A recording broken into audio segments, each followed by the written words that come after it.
नमस्कार दोस्तों, आज मैं आपके लिए गाजियाबाद शहर की एक बेहद ही डरावनी और खौफनाक सच्ची भूतिया कहानी लेकर आया हूं।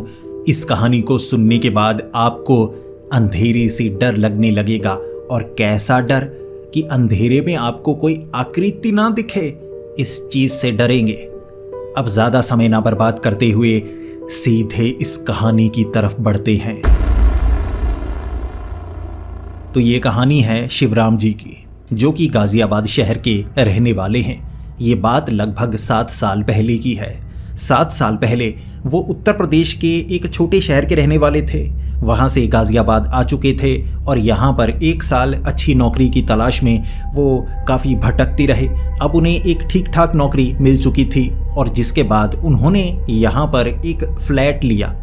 अब परिवार वालों के पास कुछ रुपए ज़रूर थे और वो चाहते थे कि हम घर वहाँ पर ख़रीदें जहाँ पर हमारे बेटे को अच्छी नौकरी मिल जाए। तो उन्होंने अपने छोटे शहर का घर बेच दिया था और यहाँ गाज़ियाबाद में एक फ़्लैट उन्होंने ख़रीद लिया। अब इसके बाद उस फ्लैट की EMIs भी भरनी थी जो शिवराम था उसे, तो इसीलिए वो काफ़ी ज़्यादा प्रेशर में रहा करता। उसे लग रहा था कि नौकरी लग जाएगी, उसके बाद मेरी ज़िंदगी सफल हो जाएगी और फिर बड़े शहर में रहूँगा, ऐश करूँगा। लेकिन उसे नहीं पता था कि बड़े शहर में जब कमाई शुरू होती है तो आपकी ज़रूरतें बढ़ने लगती हैं। अब उनकी ज़रूरतें बढ़ने लगी थी, जिसका बोझ सीधे सीधे शिवराम पर पड़ने लगा था। अब देखिए, इस नौकरी पर उसकी एक गर्लफ्रेंड थी। अब काफ़ी समय तक उनकी दोस्ती रही, बाद में ये दोस्ती प्यार में बदल गई। अब जब शिवराम ने ये फ्लैट लिया, काफ़ी रकम तो चुकाती थी, बाकी EMIs के ज़रिए 4 से 5 साल में उसकी ख़त्म हो जाती। लेकिन ये 4-5 साल उसके लिए बोझ की तरह होने वाले थे, क्योंकि ज़्यादा जो कमाई वो करता वो तो EMI भरने में चली जाती। और उसे लगने लगा था कि अब मैं आगे क्या करूँगा, तो वो डिप्रेशन में रहने लगा। और जब कोई डिप्रेशन में चला जाता है तो उसके हाव भाव बदलने लगते हैं, उसका स्वभाव बदलने लगता है। शिवराम, जो कि पहले बहुत ज़्यादा खुश रहा करता था, अब छोटे शहर से बड़े शहर में आया है, नौकरी अच्छी मिल गई है, कमाई अच्छी हुआ करती थी, तो दोस्तों के साथ मस्ती किया करता था, ऐश किया करता था, अपनी गर्लफ्रेंड को घुमाने के लिए निकल जाया करता था। अब बोझ बढ़ गया था तो वो हंसता ही नहीं, ऑफिस में बिल्कुल शांत रहता, सोचता रहता, डिप्रेशन में जाने लगा। अब इसी में एक घटना उसके घर में घटी। उसकी माँ की मौत हो गई। 2-3 महीने वो काफ़ी ज़्यादा बीमार रहीं, इलाज तो करवाया लेकिन उन्हें बचाया नहीं जा सका। अब इसके बाद जो शिवराम था बिल्कुल अकेला अकेला सा हो गया। अब देखिए, उसकी जो गर्लफ्रेंड थी वो भी शिवराम को इस हालत में देख नहीं पा रही थी। अब उसकी जॉब कहीं और लग चुकी थी, तो उसने शिवराम के साथ ब्रेकअप कर लिया। अब ये 2 घटनाएं हुई। उसकी माँ भी उससे दूर हो गई थी, उसकी गर्लफ्रेंड भी उससे दूर हो गई थी। अब पिता से तो उसकी बनती ही नहीं थी। थोड़े पिता पुराने ज़माने के थे तो बात उनमें कम ही हुआ करती थी। तो जो शिवराम था पूरी तरह से अकेला अकेला सा हो गया। ऊपर से ये जो खर्च थे उसे बहुत परेशान करते, और इसी कारण वो अब ना ऑफिस में किसी से बात करता, घर में अपने पिता से तो वो बात किया ही नहीं करता था। दोस्त जितने भी थे वो पुराने शहर के थे, वो तो छूट चुके थे। यहाँ कोई अच्छा दोस्त बन ही नहीं पाया क्योंकि वो मेहनत करता रह गया। इसीलिए अब उसे अकेलापन ही अच्छा लगने लगा था। घर से ऑफिस, ऑफिस से घर, और जब वो घर आता उसके बाद बाइक लेकर कहीं ना कहीं निकल जाता कि मैं वहाँ जा रहा हूँ, यहाँ जा रहा हूँ, इससे मिलने उससे मिलने। असल में वो किसी खाली जगह पर बैठ जाता, पब्लिक पार्क में बैठ जाता या कहीं और कभी कभी रात के 10 या 11 बजे वापस आता। शराब वगैरह पीने की उसे आदत नहीं थी। दोस्तों ने कई बार जिद की लेकिन वो इसे बुरी आदत मानता था। लेकिन अब उसे लग रहा, क्या शराब पीने से ये जो डिप्रेशन है, जिस बोझ तले मैं दबता जा रहा हूँ, क्या इससे निकल पाऊँगा? क्योंकि उसे नींद ही नहीं आती थी, दिमाग ऐसे फटने को आ जाता और कभी कभी उसे लगता, क्या मरने से इस सब से मैं आज़ाद हो सकता हूँ? सोचिए, जब डिप्रेशन काफ़ी ज़्यादा बढ़ने लगता है तो इंसान के साथ ऐसा भी होने लगता है, और तब उसे एक झटके की ज़रूरत होती है, क्योंकि दुनिया वो एक बक्से के अंदर देखने लगता है कि बस यही है, मैं फंस चुका हूँ, निकल नहीं सकता। वो बक्से के अंदर बंद होने लगता है। तब उसे साथ की ज़रूरत होती है, एक झटके की ज़रूरत होती है कि वो इससे निकले। दुनिया बहुत बड़ी है, लेकिन जब कोई अकेला रहे ना, डिप्रेशन से बाहर निकलना उसके लिए असंभव के समान हो जाता है। ऐसा शिवराम के साथ हो रहा। तो कभी किसी पब्लिक पार्क में, कभी शाम के वक्त किसी चाय की टपरी पर बैठे रहना, और ऐसे ग्लास को ताकते रहना। जब तक चाय ठंडी नहीं हो गई तब तक वो ताकता रहता था और कोई उसे कहता क्या कर रहे हो, कितनी देर से बैठे हो, चाय नहीं पियोगे, तो ऐसे बहाने से वो बैठा करता। अब वो निकला करता था हिंडन रिवर ब्रिज से और उसने देखा कि जो हिंडन रिवर ब्रिज है ना, इसके आसपास जैसे कुछ ठेले लगे हुए हैं और कुछ खाली जगह भी है। और उसने दिन के वक्त भी देखा कि हाईवे के एक तरफ ना लोग बाइक लगा लेते हैं ब्रिज के पास, तो बाकी वहाँ देखने लगते हैं या खाली जगह है, कुछ वहाँ सिगरेट पी रहे होते हैं तो कुछ एक नंबर करने के लिए इधर उधर झाड़ियाँ ढूंढ रहे होते हैं। तो उसे वो जगह थोड़ी सही लगी कि मैं यहाँ पर रुक सकता हूँ। अब ये जो जगह है कोई सुनसान जगह नहीं है, माना ये जो हिंडन रिवर ब्रिज है गाज़ियाबाद का, इसके एक तरफ एक दरगाह है, अब दूसरी तरफ स्वामी विवेकानंद उद्यान पार्क है, यानी कि पब्लिक पार्क बनी हुई है जो शायद अब बनकर तैयार भी हो गई होगी। उस समय ऐसे खाली सी जगह हुआ करती थी।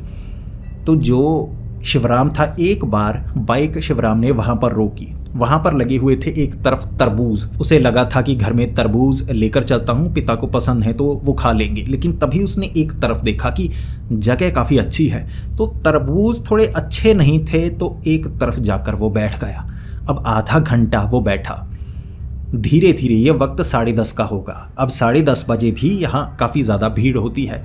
हॉर्न सुनाई दिए, उसे काफ़ी ज़्यादा वो तंग हुआ और उसे लगा मैं एक तरफ चलता हूँ और थोड़ा खाली बैठता हूँ। तो वो उस जगह खाली से स्थान को देखकर बढ़ने लगा और वहाँ जाकर बैठ गया। उसे कोई पागल ही कहेगा। आप सुरक्षित जगह पर जाएंगे, ऐसी जगह झाड़ियों में जाकर थोड़े ना बैठेंगे जहाँ सांप भी काट सकता है, बिच्छू भी हो सकता है। लेकिन कोई इंसान डिप्रेशन में है उसके हिसाब से सोचिए, ये चीज़ों से शिवराम को कोई फ़र्क नहीं पड़ता था। तो ऐसे 2-3 दिनों तक वहाँ झाड़ियों के बीच पीछे जाकर वो बैठता रहा। बताया सुनसान जगह नहीं थी। टपरी वाले, तरबूज वाले रात के वक्त भी वहाँ टेंट लगाकर रात वहीं पर गुजार दिया करते हैं, ऐसी जगह है वो। ऐसे कुछ दिन वो वहाँ पर बैठता रहा। अब एक रात वक्त 10 बजे का था, बाइक से हिंडन रिवर ब्रिज से वो गुजर रहा। अब उसी जगह वो जब बाइक लगाने वाला था, उसने एक तरफ पीछे ब्रिज के पास सफ़ेद कपड़ों में एक लड़की को देखा। अब उस लड़की के जो कपड़े थे ना, ऐसा लग रहा बिल्कुल चमकदार, जैसे उनसे रोशनी निकल रही हो। एक तरफ थोड़ा अंधेरा था तो अंधेरे में रोशनी पैदा कर रही थी वो लड़की। अब ऐसी किसी लड़की को देखकर किसी के दिमाग में भी यही आएगा ना, ऐसी जगह ऐसी लड़की क्या कर रही है, ये यकीनन कोई भूत होगी। जब उस लड़की को झाड़ियों में पीछे जाते हुए देखा था शिवराम ने, तो शिवराम के दिमाग में यही आया। और तब शिवराम आगे वाली झाड़ियों में भी नहीं गया और वो गया तरबूज वाले के पास। और शिवराम ने तरबूज वाले को कहा कि मैंने वहाँ लड़की देखी। तरबूज वाले ने उस दिन शराब पी थी। अब बात उसने ये की कि यहाँ पर ऐसी वैसी लड़कियाँ घूमती हैं, पैसे धंधे वाली ऐसी हैं, दूर रहिएगा जी साहब आप उससे, तो ऐसे कह दिया। तो शिवराम को लगा कि अच्छा ऐसी वैसी लड़की होगी यहाँ, तो चलो मुझे क्या करना। तो शिवराम उस दिन बाइक लेकर निकल गया।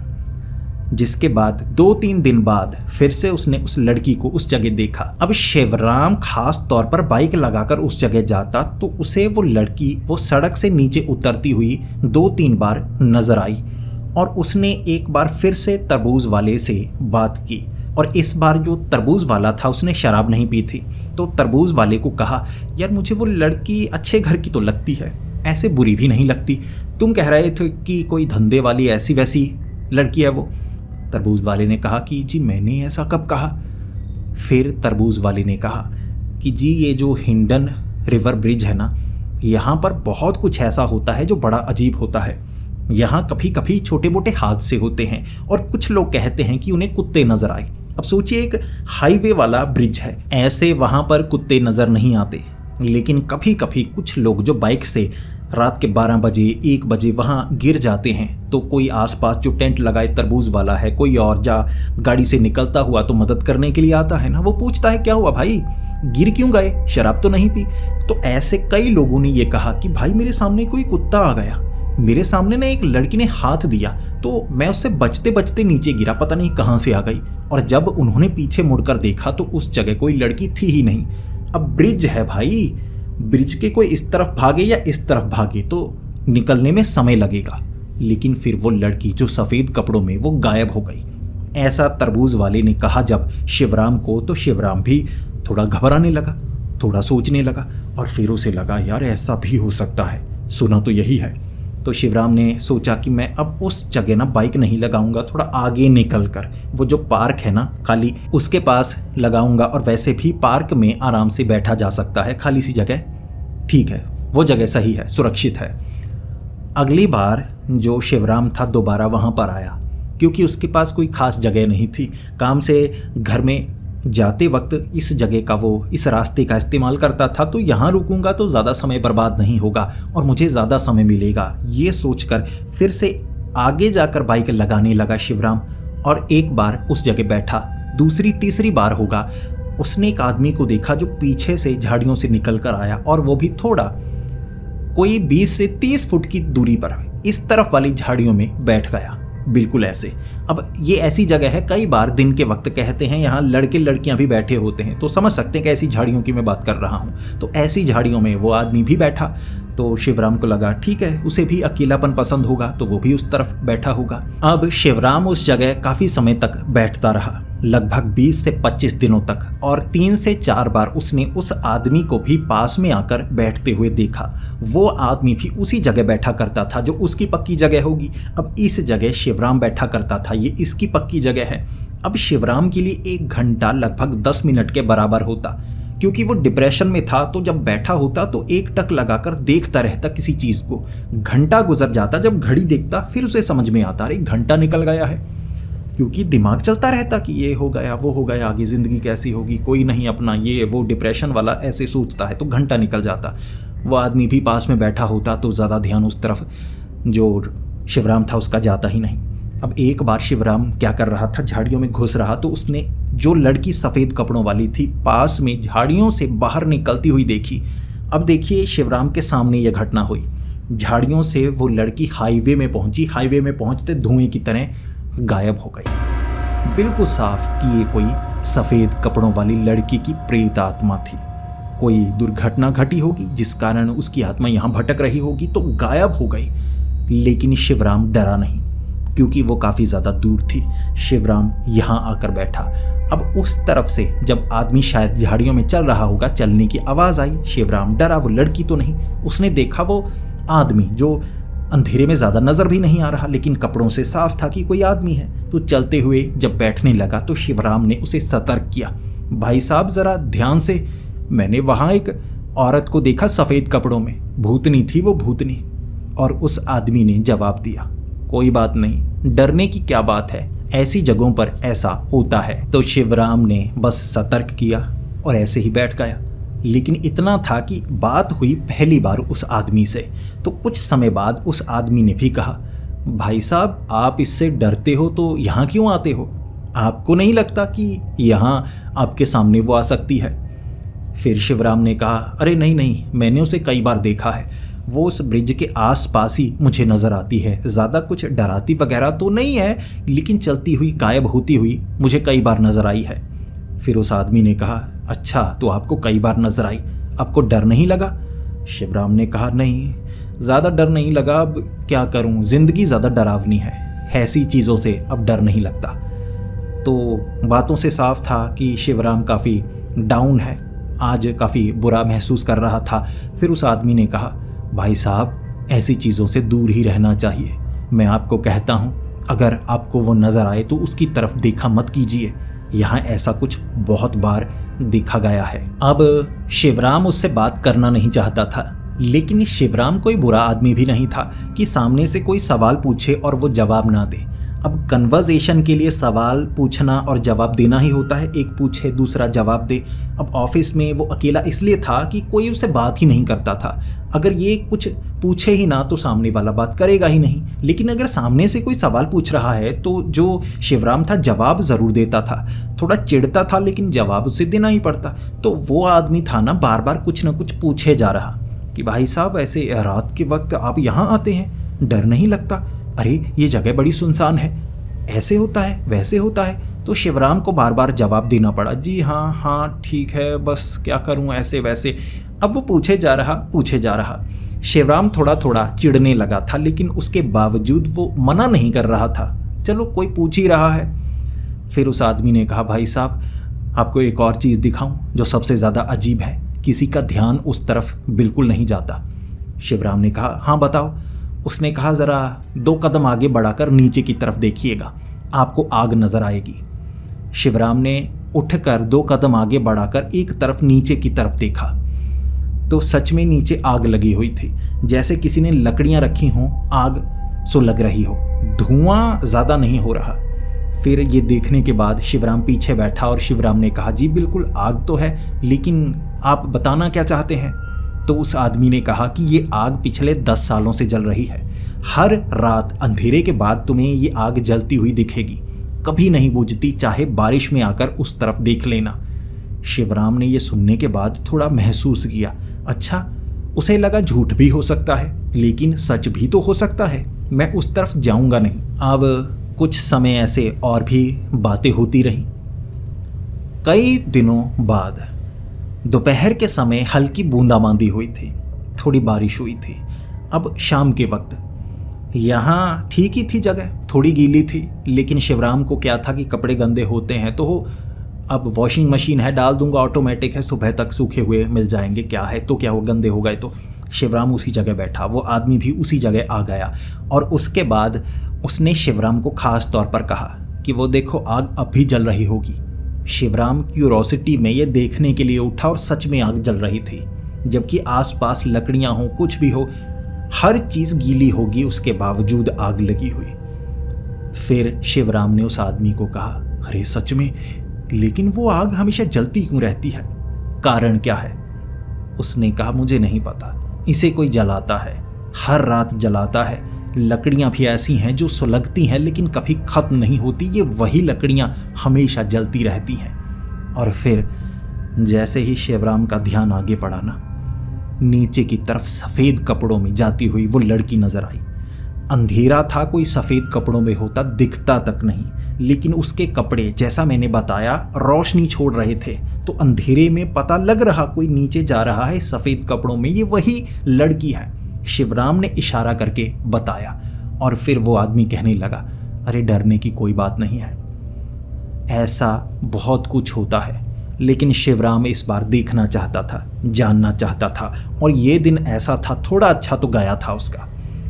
अब इसलिए ठीक गया था कि 2-3 दिन पहले उसका जन्मदिन था, तो जन्मदिन ऑफिस में सबको लगा कि चलो हम इससे बात नहीं करते, डिप्रेशन में है, गर्लफ्रेंड छोड़ गई, इसकी माँ की मौत हो गई, तो अकेला सा है, इसीलिए थोड़ा चिड़चिड़ा हो गया है, बात नहीं करता, काम पूरा करता है।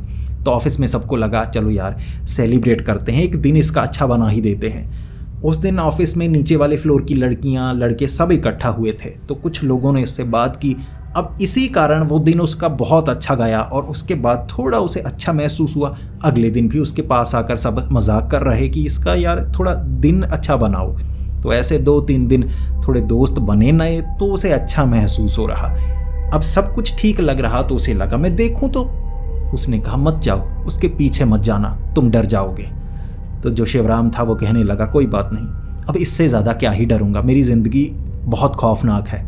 उसने कहा नहीं, तुमने अभी देखा ही क्या है। शिवराम कहाँ मानने वाला था। उस आदमी ने रुकने के लिए कहा, शिवराम रुका ही नहीं। शिवराम ने 4-5 कदम आगे बढ़ाए और उस लड़की के पास जाना चाहता था, झाड़ियों में ही गायब, रोशनी ही नहीं आ रही।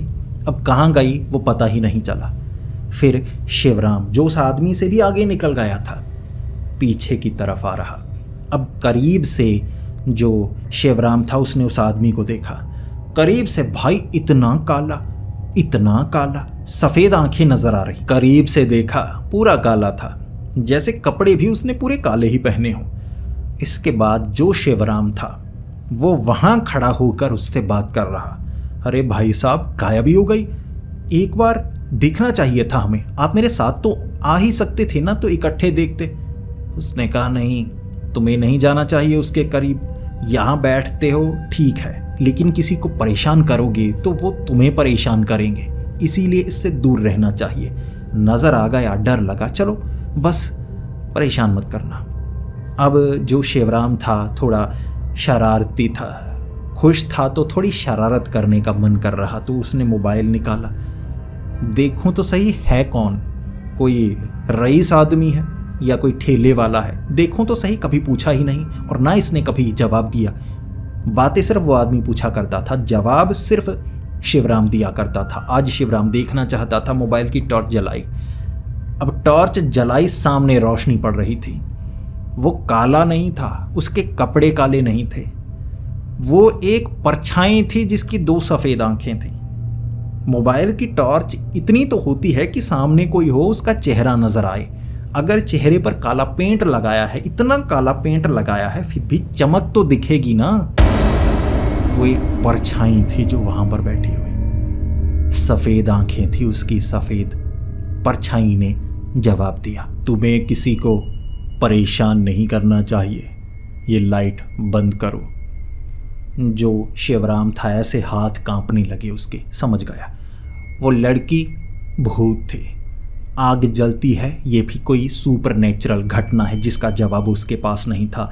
लेकिन ये जो आदमी पास आकर बैठता था ना, ये भी जिंदा नहीं था, ये भी एक परछाई थी सफ़ेद आंखों वाली। शिवराम वहाँ से भागा और ऐसे भागा, उसके बाद दोबारा वो हिंडन रिवर ब्रिज के आसपास रात के वक्त नहीं बैठा। उसने घर जाकर अपने पिता को इस बारे में बताया। अब देखिए, कोई इंसान इतना ज़्यादा अगर डर जाए तो उसके बाद उसकी हालत बहुत पतली होती है, वो सोचता रहता है। लेकिन कोई डिप्रेशन में हो तो इससे कभी कभी हम रोमांचित भी होते हैं। तो जो शिवराम था, इससे थोड़ा रोमांचित हुआ, लेकिन पिता के समझाने के बाद दोबारा वो वहाँ पर नहीं गया।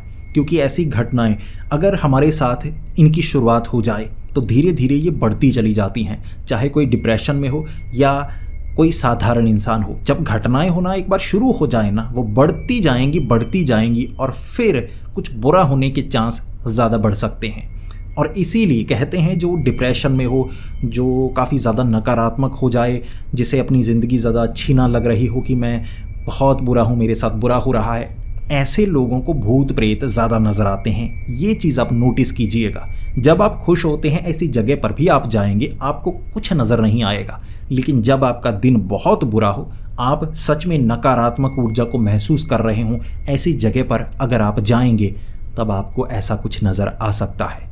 इसीलिए नकारात्मकता को थोड़ा दूर रखना चाहिए और हमें थोड़ा सकारात्मक होना चाहिए। अब डिप्रेशन से बाहर आने में दोस्तों ने मदद की शिवराम की, और उसके बाद धीरे धीरे वो डिप्रेशन से बाहर आने लगा। और पिता भी अब शिवराम से बात कर रहे थे कि चलो, शुरू से हमारा रिश्ता ऐसा रहा कि मैंने सिर्फ अपने बच्चे को डांटा, लेकिन अब ये बोझ को संभाल नहीं पा रहा है। तो पिता के साथ मिलकर थोड़ा डिप्रेशन कम हुआ, नए दोस्त बने। तो ऐसे शिवराम की ज़िंदगी उसके बाद ठीक हुई और वो दोबारा उस जगह पर कभी नहीं गया जहाँ उसने अपनी आँखों से ये सब देखा था। तो दोस्तों, अब आप बताइए आपको ये कहानी कैसी लगी और क्या आप गाजियाबाद के रहने वाले हैं? अगर हैं, क्या आप कभी हिंडन रिवर ब्रिज पर गए हैं? और क्या आपने भी इसकी कहानियां सुनी हैं कि यहाँ किसी के साथ ऐसा हुआ, वैसा हुआ, किसी को सफ़ेद कपड़ों में औरत नज़र आई या ऐसे गायब होते हुए कुत्ते नज़र आए? अगर आपके पास ऐसा कोई किस्सा है तो मैंने नीचे इंस्टाग्राम आईडी दी है, आप उस पर अपना किस्सा शेयर कर सकते हैं। अगर आपको ये वीडियो अच्छी लगी है तो इसे लाइक कीजिए, बहुत ज़्यादा अच्छी लगी है तो इस वीडियो को शेयर कीजिए अपने दोस्तों के साथ और मिलकर डरिए। तो मिलते हैं अगली वीडियो में, तब तक के लिए डरते रहें।